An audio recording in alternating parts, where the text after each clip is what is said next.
ነገሌ ዘንድሮ እንደ ድሮው ደርሶ አይመለስም፣ ወደ ፕሪሚየር ሊግ ያድጋል ሲሉ አሰልጣኙ ተናገሩ። በኢትዮጵያ ከፍተኛ ሊግ በምድብ ላይ ተደልድሎ ወደ ፕሪሚየር ሊግ ለማደግ እየተንደረደረ የሚገኘው ነገሌ አርሲ በ40 ነጥብ ምድቡን እየመራ ይገኛል። በቡድናቸው ወቅታዊ አቋም ዙሪያ ከጣቢያችን ጋር ቆይታ ያደረጉት የቡድኑ ምክትል አሰልጣኝ ይስሐቅ ረጋሳ ነገሌ እንደዚህ ቀደም ወደ ፕሪሚየር ሊግ ለማደግ ጫፍ እየደረሰ አይመለስም፣ ዘንድሮ ወደ ፕሪሚየር ሊግ ያድጋል ብለዋል። እንግዲህ ሩመር ብቻ ነው፣ አሉባልታ ብቻ በመሆን ነው። ዘንድሮ ደርሰን አንመለስም፣ ወደ ፕሪሚየር ሊግ እናድጋለን ከእግዚአብሔር ጋር።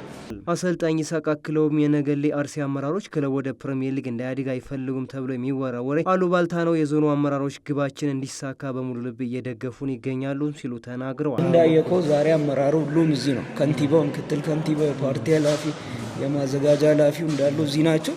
በምን አይነት ሞራል እዚህ እንደነበሩና የከተማውም ደጋፊዎች በምን አይነት ድባብ እዚህ እንደተገኙ ባየት ክለቡ ምን አይነት ለማደግ ፍላጎቱ እንዳለው ይገልጻል ማለት ነው። በቀጣይ በሚኖሩ 3 ጨዋታዎች ላይ የራሳችንን እድል በራሳችን ለመወሰን በጥንቃቄ እንጫወታለን ያሉ ሲሆን ከንብ ጋር ነጥብ መጋራታችን በቀሪ ጨዋታዎች የሚያሳድረው የስነ ልቦና ጫና አይኖርም ሲሉም ተናግረዋል። ነገሌ አርሲ ባለፉት ዓመታት በተደጋጋሚ ወደ ፕሪሚየር ሊግ ለማደግ ጫፍ ደርሶ ሲመለስ ማየት የተለመደ ነበር። ዘንድሮስ ያን መጥፎ ገድ ሰብሮ መውጣት ይችላል ወይ የሚለው በ3ቱ ጨዋታዎች በጉጉት ይጠበቃል። ነገሌ አርሲ ቀሪ 3 ተጋጣሚዎችን ስንመለከት ሀላባ ከተማ፣ ስልጤ ወራቤና ቦዲቲ ሲሆን በተለይም በሂሳባዊ ስሌት ወደ ፕሪሚየር ሊግ የማደግ ተስፋ ካለው ሀላባ ከተማ ጋር ከባድ ፉክክር ይጠብቀዋል ተብሎም ይጠበቃል።